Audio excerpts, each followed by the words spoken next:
Are you truly living life or merely surviving? Whether you want more time, more love, more money, or whether you want it all, we want to help you get there. The best part? Everything you want lies on the other side of fear and self-doubt.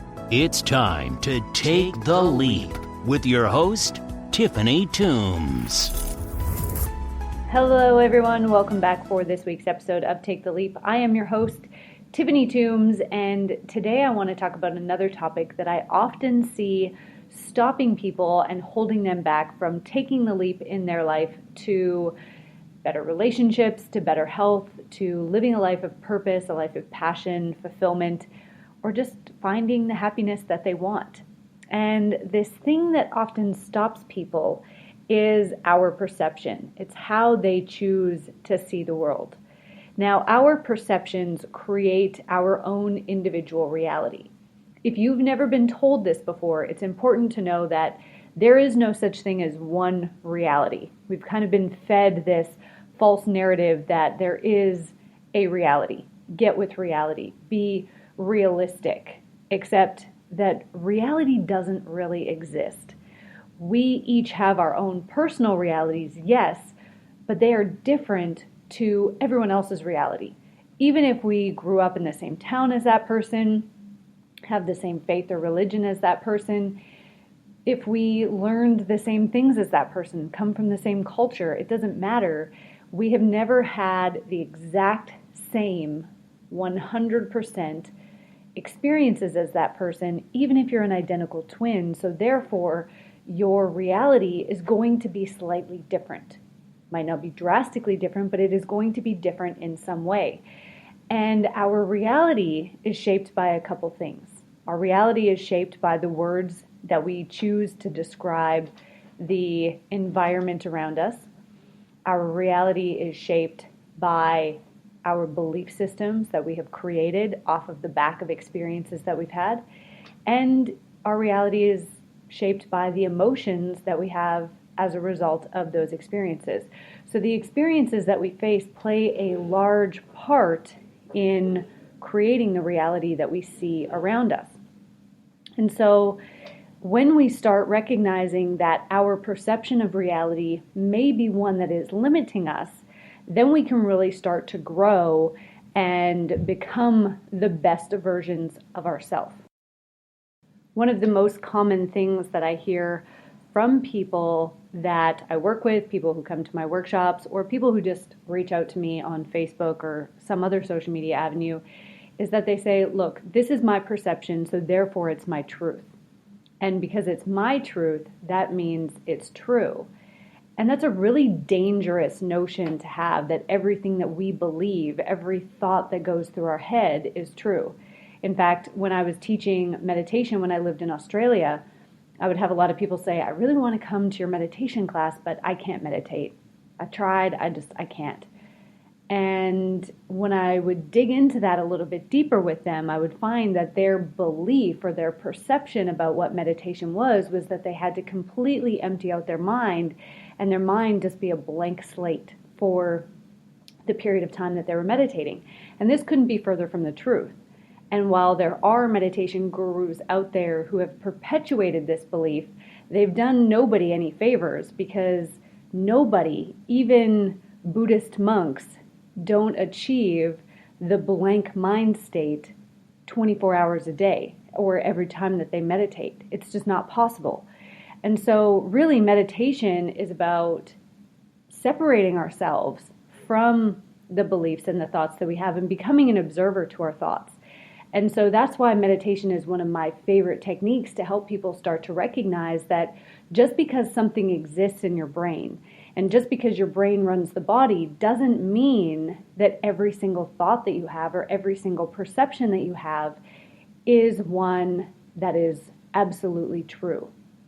One of the activities that I do at my workshop, and I would encourage everyone listening to do this activity, is to write down all the things that you believe to be true about a given situation, a given person, a given area of your life, or even about yourself. So if you were to do this for money, for example, we did this on the weekend, at my workshop, I had everybody tell me what their beliefs about money were. What did they hold to be true?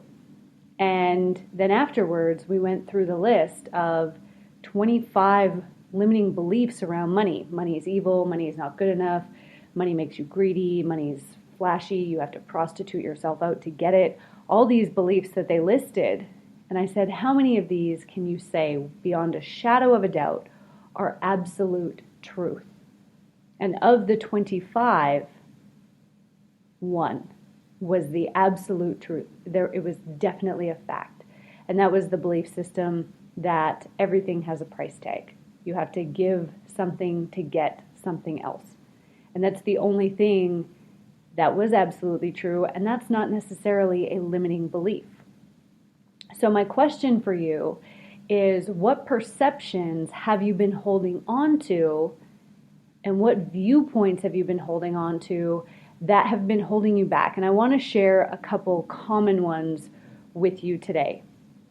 One of my most powerful moments in my journey of growth was realizing that all of my ex-boyfriends, all of my failed relationships had one common denominator. And that common denominator was me. And I found this to be a very empowering realization, because if I'm the common denominator in all these failed relationships with all my ex-boyfriends, then that means the person who can change things is also me. I'm the one who has to change what I've been doing to get a different result. Albert Einstein says that the definition of insanity is doing the same thing over and over and expecting a different result. And that's what I was doing. I had a specific type of guy that I liked to date, and it didn't work for me once, twice, 10 times, 20 times. And yet I kept going back to guys that were similar to my type because that's what I believed was my type. That's what I believed that I was attracted to. And when I decided that that wasn't working for me and I needed to change, it was a very empowering and enlightening moment. Now, I've shared this with clients, with people at workshops, and just with friends even over the last couple years. And every time I share that, there's somebody who says, oh, great, so I'm to blame. I never said anything about blame. I never said anything about you need to beat yourself up over this. I just said recognize the common denominator and know that if you're the common denominator, that means you hold all the power to change. And so are you somebody who views things in a pessimistic or a negative light? Oh, so I'm the common denominator, so everything's my fault. If that's the belief that you want to hold on to, well, your life is just going to give you more people and more circumstances that blame everything on you. It's going to give you more reasons to beat yourself up. So you can view this statement of where you are in your life right now is 100% a result of the decisions that you have made up until this point. And if you want your life in 90 days to look different, then right now, in this moment, is when you need to start making different decisions. You can view that as me blaming you, me saying that everything in your life is your fault, or you can make the decision to be empowered by that, to take your power back, and to make the changes that you want in your life to get what you want out of life. The other most common belief that I see in this area is when it comes to winning and losing, or gaining and losing. In every single situation, no matter what it is, we have to lose something in order to gain something. So which side of the equation do you choose to look at? Do you choose to only see what you lose? Because by listening to this podcast right now, you're losing time. You're losing time and mental space that you could be doing something else, that you could be with friends and family, that you could be listening to your favorite song on the radio, that you could be listening to an audiobook or another podcast. What you're gaining, though, is something else. You're gaining information. a new viewpoint, knowledge, power, the ability to change your life drastically, to take that leap into whatever it is that you've been holding yourself back from. And so, which side of the equation do you choose to focus on, what you're losing or what you're gaining? When people go through clearing sessions with me or they go through my mentorship program and they go on their own journey of growth, one of the first things that invariably they mention is that they didn't realize they would have to give up so many people in their life, that they would outgrow so many people in their life. The truth is that there is a lot of grieving in growth, and you can choose to focus on all the people that you're leaving behind, or recognize that you're doing a spring cleaning essentially of your life, of all aspects of your life, so that you can gain more. I always tell my clients, and you can tell that I'm Canadian from the analogies that I use, but it's like it's been a long, cold winter, and your closet is full of big, bulky, heavy winter clothes. That's what your past represents. And if you want to get something different in your future, if you want to be able to wear clothes that are in fashion this spring, you need to clean those winter clothes out of your closet. Otherwise, you're not going to have room for everything. That's why people do spring cleanings. That's why decluttering and Marie Kondo and tidying up on Netflix is such a popular show, because we need to declutter our life on a regular basis. We have a tendency to accumulate a whole lot of crap that we don't need. And your physical environment, particularly your bedroom and your office, closely represent what your mind looks like. So if you're accumulating all this crap in your day-to-day life, in your physical life, and you have stacks of paper everywhere in your house, or you have all these knickknacks or souvenirs or ticket stubs from concerts or receipts or whatever it is all over the place, that represents what you do in your mind. You hoard clutter. And so you can focus on, well, I don't want to get rid of that shirt that I've never worn, because what if I decide that I want to wear it one day? Well, if you haven't worn it in the last 3 to 6 months, chances of you wearing it are pretty slim. When you declutter, though, and you get rid of that thing, that shirt, those photo albums, those souvenirs, then you have room for the new to come in. After I had my enlightening moment that I was the common denominator in all of my failed relationships, I started decluttering my house. And if you've ever read any of Marie Kondo's books, or you've watched her show on Netflix, Tidying Up, then you'll know that she says to start with your bedroom, because it most closely represents your emotional and your mental state. And so I was going through my bedroom and I found all these souvenirs that I had kept from ex-boyfriends. Talk about an anchor to the past. I had old promise rings, I had old movie stubs, just ridiculous things. And at the time, my belief when I kept all those things was that I needed those physical things to be able to access my memories to specific people. Except I quickly became aware that it was keeping me anchored to the past. It was keeping me anchored to the memories that weren't positive. It was keeping me anchored to that old me. And so if I wanted to gain the person that I wanted to be, I had to lose those anchors to the past. I had to get rid of those souvenirs. And I can tell you, I can remember the good times from those people. I can even remember the bad times. I don't need a physical reminder to access my memory bank. But the physical reminders only served to keep me in place. They held the energy of that person in my bedroom. I don't need that in there. I don't need the energy of my ex-boyfriends in my bedroom as I'm wanting to sleep, or I'm creating a new life or new relationships. That's not conducive at all. So, do you look at what you're losing or what you're gaining in every situation? Do you see statements like, you are responsible for your life? You're the one who's created your life until this point. And when I say that, just as a side note, just as a disclaimer, if you've ever been abused, I'm not saying that the abuse is your fault. I'm not saying that that is something that you chose. If you know my story, you know that I had child abuse from my stepmom growing up. So I would certainly never blame an abuse victim for the trauma that happened to them. What I can say is that it is your responsibility to heal those wounds.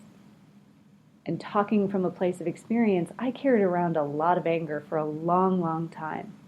I carried around a chip on my shoulder as a result of my abuse. And my life was miserable. I kept myself walled off. Nobody really knew who I was. And I was angry all the time about everything. When I say this to people that know me now, they're like, "You're like the least angry person I know."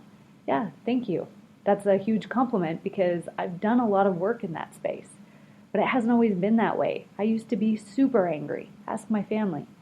So if you have experienced bullying or trauma or any negative past experiences, cheating partners, business partners who screwed you over, whatever it is, you have to be willing to let that go. You'll never gain the future that you want as long as you're holding on to that anchor from the past, and that is your responsibility. You may not have chosen to be screwed over, but you do choose how you respond to it every single day. And how you choose to respond to it now determines what your future 90 days from now will look like. So I really want you to sit with this information today and just get really honest with yourself. Do you hold on to your perceptions like they are the absolute be-all, end-all truth? And if you do, I have zero judgment for you because for a very long time I was a know-it-all. You couldn't tell me anything that I didn't know. Being a know-it-all was my way of protecting myself, though. If I knew everything, then I could never be caught off guard, and I would never look stupid. I'd never be embarrassed because I didn't know the answer. What I lost by being a know-it-all was a whole lot of knowledge. I didn't learn anything for a long period of time because I knew everything. And nobody wanted to talk to me because I just knew everything. I was one of those annoying people who's just like, I know. And my mind was so closed off to everything. So if you do hold your perceptions to be the absolute truth, and you never question anything that you think or anything that you're told by other people, I would love for you to entertain the idea of becoming curious, of opening up your mind to, what if this wasn't true? What if this was something that was keeping me stuck? What if I chose to believe someone else's excuse for not reaching their full potential, and I'm allowing that excuse from that person to hold me back from making the life that I truly want? So that's it for me today. Thank you so much for joining me. I always appreciate you taking time out of your day to join me here and to listen to me. I will be back next week with an incredible interview with an amazing entrepreneur. And if you enjoyed this and you're listening on iTunes, please leave me a review. It allows me to reach more people and to help more people take the leap, which is ultimately my goal because that's how I plan on changing the world. Can you imagine a world where everyone is living their passion? It gives me goosebumps to think about because in that kind of world, nobody's hating on anybody, nobody's attacking anybody or bullying anybody. Everyone's just going about doing their thing because they're happy and fulfilled. So that's what this podcast is all about. If you enjoyed it, please leave me a review on iTunes so that I can reach more people. And if you want more ways to expand your mind, if you want more ways to grow and open your mindset and change your perspectives and your perceptions that are holding you back, head over to limitlessplaybook.com. I have a free 10-day training over there for you. It's absolutely free, and there's some amazing worksheets and activities that I have planned for you in that 10-day training. I will join you all here again next week. Have an amazing day, and remember, go out and take the leap.